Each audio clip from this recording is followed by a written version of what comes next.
उत्पलेशं सभासाद्या इव चित्रा महेश्वरी चित्रोत्पलेति कथिता सर्वपाप प्रणाशिनी। नमस्कार, मैं त्रिनाथ राणा चित्रोत्पला की धारा चलचित्र श्रृंखला की 28वीं कड़ी में आपका स्वागत है। मित्रों, इस श्रृंखला की पिछली कड़ी में हमने आरंग में स्थित अनेक मंदिरों एवं देव प्रतिमाओं के दर्शन किए। आज के इस कड़ी में दक्षिण कोसल की प्राचीन राजधानी श्रीपुर के सिरमौर लक्ष्मण मंदिर का अवलोकन करेंगे। तो आइए आरंभ करते हैं। सिरपुर छत्तीसगढ़ की राजधानी रायपुर के रेलवे स्टेशन से लगभग 78 किलोमीटर दूर महासमुंद जिले के अंतर्गत आता है। सिरपुर पहुंचने के लिए हमें राष्ट्रीय राजमार्ग क्रमांक 53 में कुहरी नामक ग्राम से उत्तर दिशा की ओर मुड़ना होता है। कुहरी मोड़ से लगभग 17 किलोमीटर उत्तर दिशा की ओर चलने के पश्चात हम पहुंचते हैं सिरपुर। कहते हैं कि महाभारत काल में अर्जुन के पुत्र बभ्रुवाहन ने इस स्थान को अपनी राजधानी बनाई थी तथा उस समय इस स्थान का नाम चित्रांगदपुर रखा गया था। प्राचीन काल में सिरपुर को श्रीपुर भी कहा जाता था। श्रीपुर अर्थात भगवती लक्ष्मी की नगरी अर्थात समृद्धि की नगरी। सिरपुर का नाम लेते ही जिस प्रसिद्ध स्थापत्य का दृश्य हमारे मानस पटल पर उभर कर आता है वह है सिरपुर का लक्ष्मण मंदिर। इष्टिका निर्मित इस भव्य मंदिर का निर्माण सिरपुर के महान राजा महाशिवगुप्त बालार्जुन की माता महारानी वासटा ने अपने स्वामी हर्षगुप्त की स्मृति में करवाया था। महाशिवगुप्त बालार्जुन शैव थे, उनके पिता हर्षगुप्त वैष्णव थे। कुछ लोग कहते हैं कि महारानी वासटा बौद्ध धर्म को मानती थी, परंतु इतिहास देखने पर हमें पता चलता है कि महारानी वासटा मगध के मौखरी नरेश सूर्यवर्मन की पुत्री थी और मौखरी वंश के समस्त शासक वैष्णव संप्रदाय के अनुयायी थे। हाँ, उन्होंने बौद्ध संप्रदाय को संरक्षण अवश्य दिया था, परंतु वे स्वयं वैष्णव थे एवं महारानी वासटा मौखरी नरेश सूर्यवर्मन की पुत्री थी, अतः उन्हें बौद्ध न कहकर वैष्णव कहना अधिक तर्कसंगत प्रतीत होता है।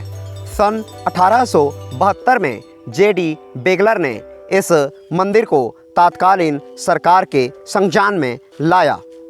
तत्पश्चात सन 1883-84 में लॉर्ड कनिंघम ने इस मंदिर के संरक्षण का कार्य करवाया। स्थानीय लोग कहते हैं कि किसी समय महानदी के बाढ़ से मंदिर के आसपास का यह क्षेत्र बालुका से पूरित हो गया था। बालू को हटाते समय यहाँ एक अत्यंत प्राचीन शिलालेख प्राप्त हुआ है जिसमें मंदिर के निर्माण से संबंधित विवरण उत्कीर्ण हैं। इस शिलालेख में 26 पंक्तियाँ हैं एवं कुल 42 छंदबद्ध श्लोक हैं। इस प्रशस्ति के रचनाकार का नाम कवि ईशान है, जिनका उपनाम चिंतातुरांक था। यह मंदिर भगवान विष्णु को समर्पित था। भगवान विष्णु की जो प्रतिमा इस मंदिर के गर्भगृह में स्थापित थी, वर्तमान में वह प्रतिमा इस मंदिर के पीछे स्थित संग्रहालय में स्थापित है।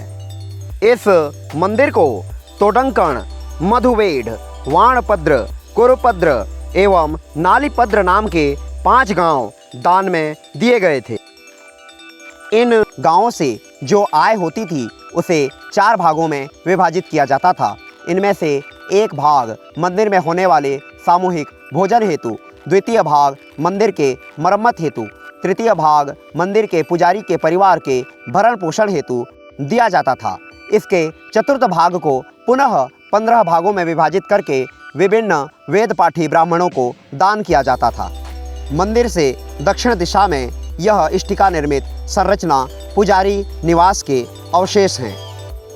शिलालेख में ब्राह्मणों को वेश्यागमन, द्युत, चाकरी इत्यादि क्रियाओं से दूर रहने के निर्देश हैं। यदि कोई इस प्रकार के आचरण करता है तब उसे उसके भाग से वंचित करने का भी निर्देश दिया गया है। शिलालेख में मंदिर के कारीगर का नाम केदार उल्लिखित है। मंदिर पूर्वाभिमुखी है एवं 6 फुट ऊंची प्रस्तर जगति पर स्थापित है। जगति का आधार भाग कड़े मुरुम के चट्टानों से निर्मित है, जिसे हमारी भाषा में मकड्डा पत्थर कहा जाता है।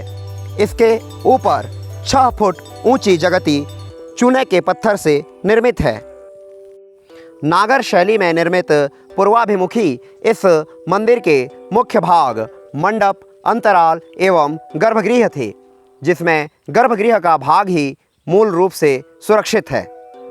मंदिर के गर्भगृह का बाह्य भाग पंचरथ शैली में निर्मित है, जिसके ऊपर आमलक एवं कलश क्षतिग्रस्त हो चुके हैं। जगति के ऊपर पहुंचने हेतु मंदिर के सम्मुख उत्तर एवं दक्षिण दिशा से सोपान बने हुए हैं। मंडप की बाह्य भित्तियां सुंदर आम्र पल्लवों से सुसज्जित की गई थी।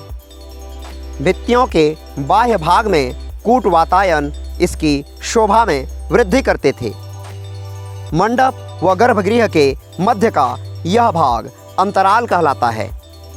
गर्भगृह के बाह्य भित्ति के कोने की ऊर्ध्व पंक्ति कर्णरथ एवं उसके पार्श्व की पंक्ति अनुरथ कहलाती है। इन्हें आम्रपल्लव, चैत्य गवाक्ष, कूट वातायन, कीर्तिमुख, गजमुख एवं कर्ण आमलक से सुसज्जित किया गया है। पश्च भाग के कर्णरथ व अनुरथ भी चैत्य गवाक्षों, कूट वातायन, भारवाहक गण व अन्य प्रतिमाओं से सुसज्जित है। मध्य रथ के आधार भाग में हम आम्रपल्लव देख सकते हैं। तत्पश्चात चैत्य गवाक्ष एवं मंदिर के जंघा भाग में कूट वातायन अत्यंत सुंदर प्रतीत हो रहा है। शिखर भाग में अनेक सुंदर चैत्य गवाक्ष उत्कीर्णित हैं। प्राचीन काल में ईंटों की भित्तियों के ऊपर चूने की परतों का लेप था, जिसमें से कुछ भाग आज भी अवशेष के रूप में मध्य में हम देख सकते हैं। पुरातत्वविदों का कहना है कि यह चूना घोंघे व सीपियों के कवच को जलाकर प्राप्त किया गया था। मध्य रथ में कूट वातायन के ऊपर भारवाहक गणों की एक पंक्ति प्रदर्शित है। गर्भगृह की दक्षिणी, पश्चिमी एवं उत्तरी बाह्य भित्ति इसी प्रकार से सुसज्जित है। गर्भगृह के सम्मुख ही मंडप स्थित था। वर्तमान में मंडप लगभग क्षतिग्रस्त हो चुका है, जिसके कुछ ही भाग अवशेष के रूप में हम देख सकते हैं। भित्तियों का आधार भाग लेटेराइट प्रस्तर से निर्मित था। मंदिर के मंडप में अनेक स्थानों पर अनेक स्तंभों के आधार भाग दिखाई देते हैं। मंदिर का एक आकर्षक भाग गर्भगृह के प्रवेश द्वार का द्वार शाखा है। द्वार शाखा मुख्यतः त्रिशाख प्रकार का है, परंतु यदि हम कर्ण शाखों को गिने तब इसे पंचशाखित कह सकते हैं। मुख्य रूप से यह द्वार शाखा त्रिशाख प्रकार का ही है। इसकी बाह्यतम शाखा में भगवान विष्णु के विविध अवतारों एवं उनके लीला कथाओं से संबंधित विविध दृश्यों का अंकन है। मध्य शाखा में विविध कामुक मुद्राओं में अनेक युगल प्रतिमाओं का एवं विविध जीव जंतुओं का अंकन है। अंतर शाखा में पुष्पित कमल सहित विविध पत्र पुष्पों एवं लता वल्लरियों का अंकन है। द्वार शाखा की बाह्यतम शाखा हमारे स्थूल जगत को प्रतिबिंबित करता है, जिससे हमारा स्थूल शरीर संबंधित होता है। द्वार शाखा की मध्य शाखा हमारे सूक्ष्म जगत को प्रतिबिंबित करता है, जिससे हमारा सूक्ष्म शरीर अथवा हमारा मन संबंधित होता है। अंतरतम शाखा जान शरीर से संबंधित है, जो हमारी चेतना के जागृत स्तर को प्रतिबिंबित करता है। बाह्य शाखा बाह्य स्थूल जगत का प्रतीक है। इसी स्थूल स्वरूप में भगवान विविध अवसरों पर विविध स्वरूपों में अवतार लेते हैं एवं अपने विविध लीलाओं को यहाँ संपन्न करते हैं। इस प्रकार यह बाह्यतम शाखा बाह्य स्थूल जगत का प्रतिनिधित्व करता है। आइए इस स्थूल जगत के प्रतीक बाह्यतम शाखा में भगवान के विविध अवतारों का अवलोकन करें। सर्वप्रथम हम नीचे भगवती दुर्गा की प्रतिमा देख सकते हैं। इनके ठीक ऊपर भगवान के मत्स्यावतार का अंकन है। न जाने क्यों इस स्थान पर भगवान के कूर्मावतार को प्रदर्शित नहीं किया गया है। मत्स्यावतार के ठीक ऊपर भगवान के वराह अवतार का अंकन है। वराह जी के ऊपर भगवान के नृसिंहावतार एवं नृसिंहावतार के ऊपर भगवान के वामन अवतार का अंकन है। तत्पश्चात भगवान के त्रिविक्रम स्वरूप भगवान के रामावतार एवं परशुराम अवतार का अंकन है। सिरदल के ऊपरी भाग में भी विविध प्रतिमाओं का अंकन है, परंतु कालांतर में इन प्रतिमाओं के अत्यधिक क्षरित हो जाने के कारण इनका स्पष्ट रूप से पहचान संभव नहीं है। दूसरे भाग में भगवान के बुद्धावतार का अंकन दिखाई देता है। शेष प्रतिमाएं क्षरित हो चुकी हैं। यह बाह्य शाखा इस स्थूल जगत का प्रतीक है, जहां विविध अवसरों पर भगवान विविध अवतार लेकर विविध लीलाएं करते। अब हम स्थूल अवस्था से अपने मानसिक अवस्था में आते हैं, अर्थात मध्य शाखा में। मध्य शाखा, जिसे मैथुन शाखा भी कहते हैं, इस शाखा में मुख्य रूप से कामुक भावनाओं से ओतप्रोत युगल प्रतिमाओं का अंकन किया गया है। मध्य शाखा हमारी मानसिक अवस्था का प्रतीक है। यहाँ कामुक भावनाओं को मुख्य रूप से प्रदर्शित किया गया है, क्योंकि योगी लोभ, मोह, क्रोध इत्यादि पर तो मानसिक रूप से विजय प्राप्त कर लेता है, परंतु काम वासना के समक्ष अनेक बार योगी पथभ्रष्ट हो जाते हैं। अतः यदि भगवान तक पहुंचना है, अर्थात गर्भगृह तक पहुंचना है, तो इन मनोविकारों को हमें बाहर ही रखना पड़ेगा। आइए मध्य शाखा का सूक्ष्मतापूर्वक अवलोकन करें। मध्य शाखा के निचले भाग में हम दंड धारण किए हुए पुरुष व नारी की प्रतिमा देख रहे हैं। दंडधारी होने के कारण हम इन्हें राजा की प्रतिमा कह सकते हैं, परंतु कोने में अनुचर के रूप में उड़ते हुए यक्ष का अंकन इसे एक देव प्रतिमा होने का संकेत भी देता है। इनके ऊपर एक पट्टिका पर गजों का समूह प्रदर्शित किया गया है। इनमें कुछ शिशु गज भी प्रदर्शित किए गए हैं। गज पंक्ति के ठीक ऊपर एक युगल प्रतिमा अंकित है। इनकी हस्त मुद्राओं को देखकर इसे मैथुन मुद्रा न कहकर नृत्य मुद्रा में कहना अधिक उचित प्रतीत होता है। इन प्रतिमाओं के ठीक ऊपर एक और युगल प्रतिमा प्रदर्शित है, जिसे देखकर लगता है कि ये प्रेमी व प्रेमिका का एक फलदार वृक्ष के नीचे मिलन हो रहा है। दक्षिण हस्त की ओर की द्वार शाखा के निचले भाग में भी इसी प्रकार एक स्थूल पुरुष व नारी की प्रतिमा प्रदर्शित है। इनके ऊपर पुनः एक मधुर मिलन से युक्त दृश्य प्रदर्शित है। मुद्रा से स्पष्ट होता है कि यह प्रतिमा निश्चय ही काम वासना को ही प्रदर्शित कर रही है। साथ ही इस स्त्री प्रतिमा के शीर्ष भाग में तोते का अंकन यह संकेत देता है कि यह स्त्री संभवतः एक गणिका है। इस युगल प्रतिमा के ऊपर एक और स्त्री व पुरुष को फलदार वृक्ष के नीचे मिलते हुए प्रदर्शित किया गया है। मध्य शाखा के अंतर्भाग में भी इसी प्रकार कामुक मुद्राओं में स्त्री व पुरुष को प्रदर्शित किया गया है।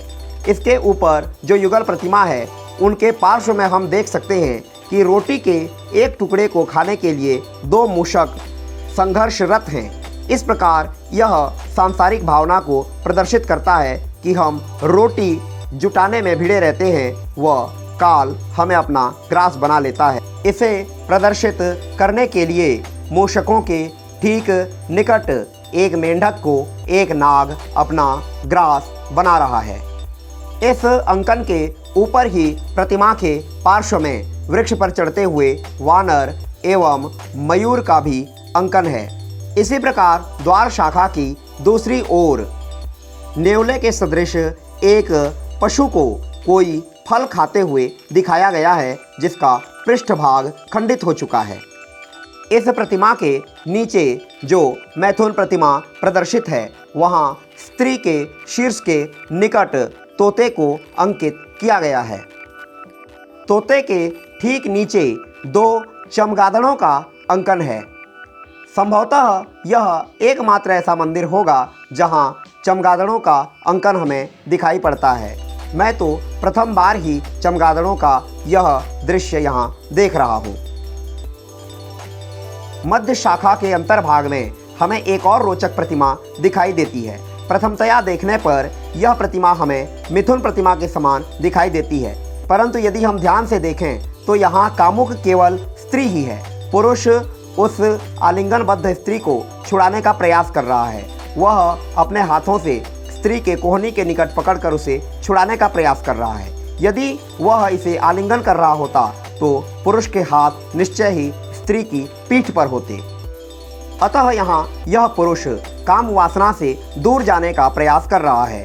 कोने पर नेवले का अंकन हमें यह स्पष्ट करता है कि यह काम से दूर जा रहा है, क्योंकि कामना को सर्प के रूप में प्रदर्शित किया जाता है और नेवला सर्प का शत्रु है। अतः यह पुरुष काम वासना से दूर जा रहा है। इन समस्त कामनाओं से दूर होकर जब हम भगवान की ओर प्रवृत्त होते हैं तब हमारे सिर के ऊपर भगवान की कृपा रहती है। सिरदल के ऊपर भगवान विष्णु की यह शेषशायी प्रतिमा हमारे ऊपर भगवत कृपा को प्रदर्शित करती है। स्थूल जगत एवं मानसिक स्तर से आगे जाकर मनुष्य ज्ञानात्मक स्तर में प्रवेश करता है। अंतर शाखा पर अंकित ये कमल के पुष्प मनुष्य के कमल के समान पुष्पित ज्ञान के प्रतीक हैं। कमल को पवित्रता एवं ज्ञान का प्रतीक माना जाता है। अतः अंतर शाखा में इस पवित्र कमल का अंकन है, जिसका हृदय एवं ज्ञान कमल पुष्प की तरह प्रफुल्लित हो गया है। वह अब भगवान के दर्शन हेतु गर्भगृह में प्रवेश कर सकता है, अर्थात भगवान के दर्शनार्थ वह भगवत लोक में प्रवेश करता है। गर्भगृह में 5 फणों से युक्त भगवान शेषनाग की प्रतिमा है। भगवान शेषनाग के अवतार भगवान लक्ष्मण माने जाते हैं, अतः यह मंदिर लक्ष्मण मंदिर के नाम से प्रसिद्ध है। भगवान शेषनाग के दक्षिण की ओर कृष्ण लीला से संबंधित प्रतिमा स्थापित है, जैसा कि कुछ विद्वान कहते हैं। इनके उत्तरी भाग में भगवान विष्णु की प्रतिमा स्थापित है। भगवान विष्णु के वाम भाग में माता अवनी अर्थात धरती माता एवं दक्षिण भाग में रमा अर्थात लक्ष्मी माता जी का अंकन है। इस प्रकार आज के इस चलचित्र में हमने सिरपुर में स्थित लक्ष्मण मंदिर के विविध दृश्यों का अवलोकन किया। आगामी चलचित्र में हम लक्ष्मण मंदिर के पश्चिम भाग में स्थित संग्रहालय में संरक्षित विविध प्रस्तर प्रतिमाओं का अवलोकन करेंगे। तो बने रहिए हमारे साथ। वीडियो को देखने के लिए आपका बहुत बहुत धन्यवाद, बहुत बहुत आभार।